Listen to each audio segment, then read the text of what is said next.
Hi guys, मैं अजय कुमार मद्देसिया। आप देख रहे हैं आपका अपना YouTube channel Ajay coaching classes Birdpur.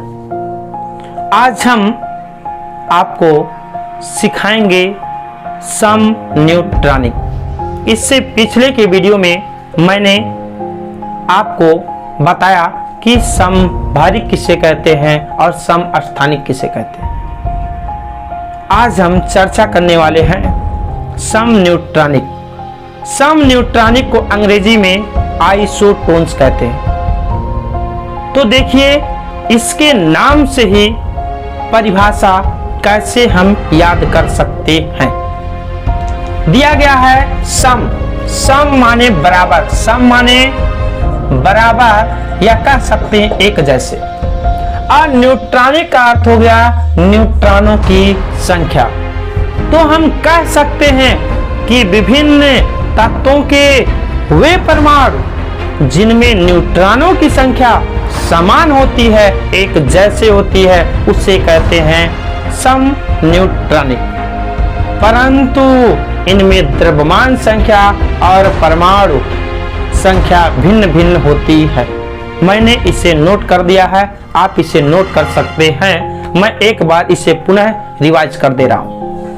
विभिन्न तत्वों के वे परमाणु जिनमें न्यूट्रॉनों की संख्या समान होती है, किंतु द्रव्यमान संख्या तथा परमाणु संख्या दोनों भिन्न होते हैं, सम न्यूट्रॉनिक कहलाते हैं। यहां मैंने कुछ तत्व लिए हैं और मैं आपको बताना चाहता हूं, दिखाना चाहता हूं कि इसमें किस प्रकार न्यूट्रॉनों की संख्या समान है। उदाहरण की सहायता से न्यूट्रॉनों की संख्या किस प्रकार समान है सीखते हैं। ध्यान दीजिएगा, मैंने यहाँ कुछ सम न्यूट्रॉनिक तत्वों के परमाणु लिए हैं। C को कहते हैं कार्बन और N को कहते हैं नाइट्रोजन और O को कहते हैं ऑक्सीजन। यहाँ पर ध्यान दीजिएगा, कार्बन का परमाणु क्रमांक दिया गया है 6 और परमाणु भार 14 दिया। और यहाँ पर नाइट्रोजन में परमाणु क्रमांक 7 है और इसका परमाणु भार दिया गया है 15। ऑक्सीजन में 8 परमाणु क्रमांक और परमाणु भार 16।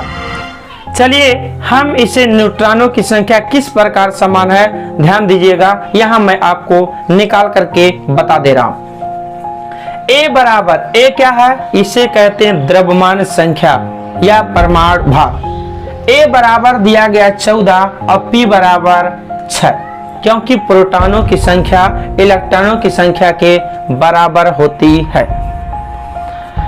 आप ध्यान दीजिएगा, N हमें N का अर्थ होता है न्यूट्रॉनों की संख्या।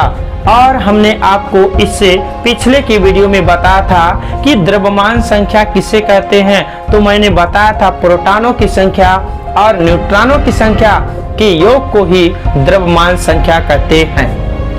मैंने यहाँ सूत्र लिखा ए को कहते हैं द्रव्यमान संख्या। द्रव्यमान संख्या बराबर P माने प्रोटॉनों की संख्या और प्लस N माने न्यूट्रॉनों की संख्या।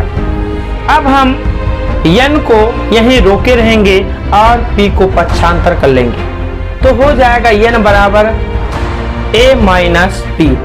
A का मान कितना दिया गया है 14 और P का मान दिया गया है 6। जब हम 14 में से 6 को घटाते हैं तो आता है न्यूट्रॉनों की संख्या 8। अब हम नाइट्रोजन में भी देखेंगे कि न्यूट्रॉनों की संख्या कितनी है और ऑक्सीजन में। यदि तीनों का मान सेम आ गया, न्यूट्रॉनों की संख्या समान, तो इन्हें ही कहते हैं सम न्यूट्रॉनिक। तो ध्यान दीजिएगा, यहाँ भी आपका दिया गया है द्रव्यमान संख्या 15 और परमाणु क्रमांक 7। तो न्यूट्रॉनों की संख्या ज्ञात करना है। N बराबर A माइनस P। A का मान दिया गया 15 और P का मान दिया गया 7, तो घटाएंगे आ जाएगा 8। तो N बराबर 8। यहाँ भी नाइट्रोजन में भी न्यूट्रॉनों की संख्या 8 है। ध्यान दीजिएगा, अब हम ऑक्सीजन में न्यूट्रॉनों की संख्या ज्ञात करेंगे। तो A को कहते हैं द्रव्यमान संख्या दिया गया 16 अब परमाणु संख्या दिया गया 8। अब न्यूट्रॉनों की संख्या ज्ञात करना है तो n बराबर a माइनस पी, जो मैंने इससे पीछे अभी आपको बताया।